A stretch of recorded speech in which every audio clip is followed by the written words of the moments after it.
ಸರಳ ವಿಜ್ಞಾನ ಪ್ರಯೋಗವನ್ನು ನಾವು ಮಾಡ್ತಾ ಇದ್ದೇವೆ. ಈ ಪ್ರಯೋಗದ ಉದ್ದೇಶ ಏನು ಅಂತಂದ್ರೆ ವಸ್ತುಗಳು ಅಂದರೆ ದ್ರವ್ಯವು ಸ್ಥಳವನ್ನು ಆಕ್ರಮಿಸುತ್ತದೆ. ಹೇಳಲು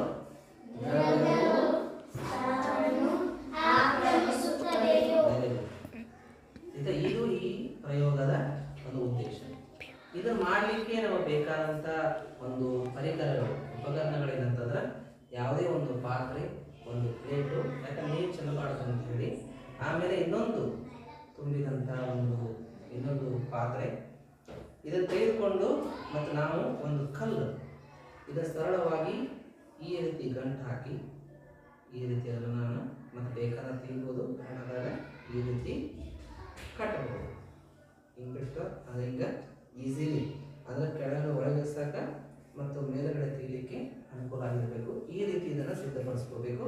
ಇದೀಗ ನೋಡ್ರಿ, ಬರೀ ಕಡೆ ಗಂಟೆ ಮುಂದುವರೆಟ ಈಗ ನಾವು ಏನು ಮಾಡ್ತಾ ಇದ್ದೀವಿ, ಇವಾಗ ನಾವು ಹೇಳ್ತೇವೆ ಇದನ್ನ ಪಾತ್ರೆಯನ್ನು ಪೂರ್ತಿಯಾಗಿ ತುಂಬಿಸಬೇಕು.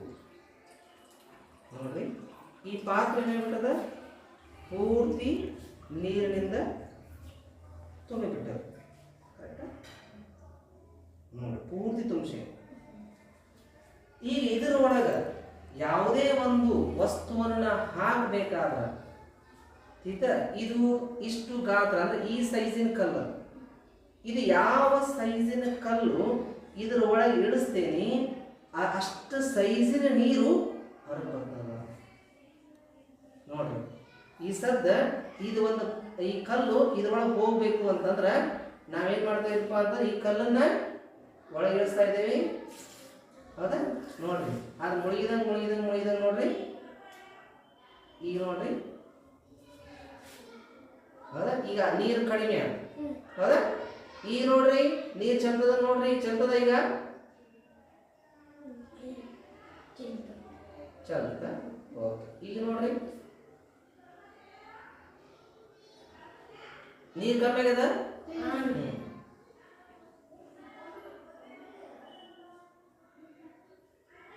ಈಗ ನೋಡಿ ಚಂದ ನೀರು ಇಲ್ಲ ಅಂದ್ರೆ ಆಲ್ರೆಡಿ ಅದು ಈಗಾಗಲೇ ಏನಾಗ್ಬಿಟ್ಟದಪ್ಪ ಅಂತಂದ್ರೆ ಈ ಕಲ್ಲು ಆಮೇಲೆ ಇದೇನು ಕಟ್ಟಿ ಇಷ್ಟು ದಾರ ಮತ್ತು ಎಷ್ಟು ದಾರ ನಾವು ಒಳಗಿಳಿಸ್ತೀವಿ ಅಷ್ಟು ದಾರ, ಎಷ್ಟು ಸೈಜ್ ಎಷ್ಟು ಗಾತ್ರ ಐತಲ್ಲ ಅಷ್ಟು ಗಾತ್ರದಷ್ಟು ನೀರು ಏನಾಗತ್ತಪ್ಪ ಅಂದ್ರೆ ಹೊರಗೆ ಚೆಲ್ಬಿಟ್ಟು.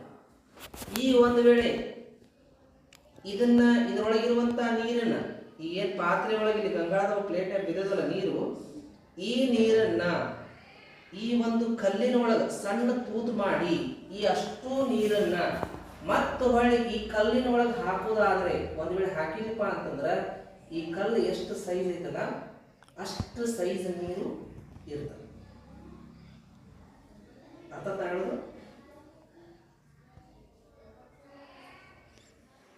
ಇದ್ರ ಒಳಗೆ ಒಂದು ಹಾಕಿದ್ದೆ ಆದ್ರೆ ಇದು ಎಷ್ಟು ಸೈಜ್ ಕಲ್ಲು ಐತಲ್ಲ ಅಷ್ಟು ಸೈಜ್ ತುಂಬ ನೀರು ಇರ್ತದೆ. ಈಗ ನೋಡ್ರಿ, ಈಗ ಇಲ್ಲಿ ಬನ್ನಿ, ಈಗ ಆಲ್ರೆಡಿ ಮೊದಲಕ್ಕೆ ನೀರು ತುಂಬಿದ್ದೆಲ್ಲ ಆ ನೀರನ್ನು ಹೊಳ್ಳಿ ಈ ಪಾತ್ರೆ ಹಾಕಿದ್ದೇನೆ. ಈ ಪಾತ್ರೆ ತುಂಬ ಮೊದಲಕ್ಕೆ ಹೆಂಗಿತ್ತು ಹಂಗೆ, ಹೌದು? ಅಂದ್ರೆ ಇದರ ಅರ್ಥ ಏನಪ್ಪಾ ಅಂದ್ರೆ ಇದು ಎಷ್ಟು ಗಾತ್ರದ ಒಂದು ಕಲ್ಲು ನಾವು ಒಳಗೆ ಇಳಿಸ್ತೀವಲ್ಲ ಅಷ್ಟೇ ಗಾತ್ರದಷ್ಟು ನೀರು ಹೊರಗೆ ಚೆಲ್ತದ.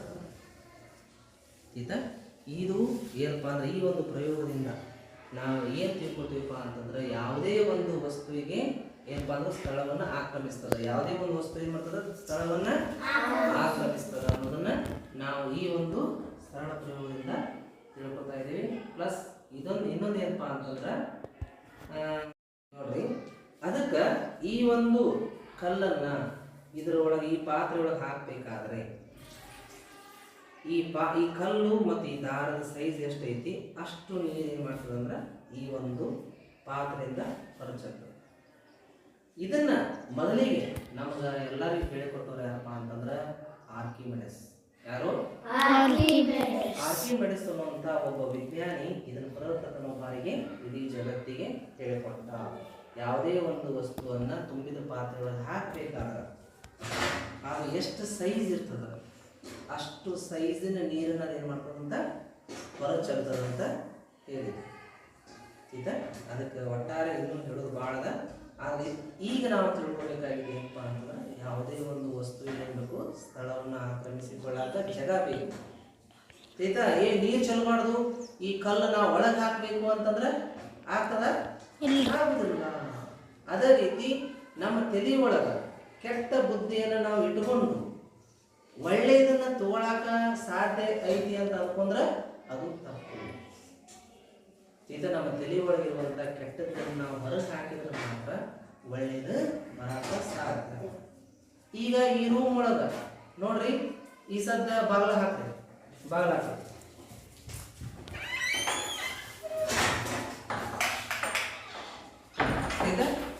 ಈಗೇನಾಯ್ತು? ಕತ್ಲಾಯ್ತು. ಹೌದಾ?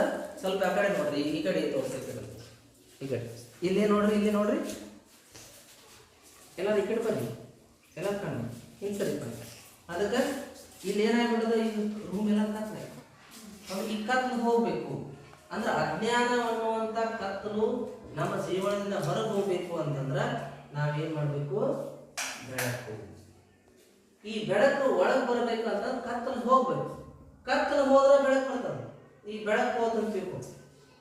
ಕತ್ಲ ನಾ ಬರ್ಲಿಲ್ಲ ಅಂತ ಕೇಳ್ತದ? ನಾ ಬರ್ಲಿಪ್ಪ ರೂಮ್ನ್ಯಾಗ ಅಂತ ಕೇಳ್ತದ? ಇಲ್ಲ.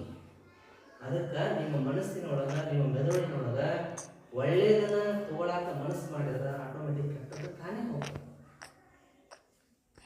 ಈಗ ನೀವು ಒಳ್ಳೇದು ತಗೊಳಕ ಒಲ್ಲೆ ಅಂದ್ರೆ ತಿಳ್ಕೊರಿ, ಆಟೋಮೆಟಿಕ್ ನಿಮ್ಮ ಮನಸ್ಸು, ನಿಮ್ಮ ಜೀವನ ಈ ಜ್ಞಾನವನ್ನು ನೀವು ತಗೊಳಕ್ ಒಲ್ಲೆ ಅನ್ನೋದಾದ್ರೆ ನಿಮ್ಮ ಜೀವನವೇ ಕತ್ತಲಾಗಿ ಬರ್ತದೆ.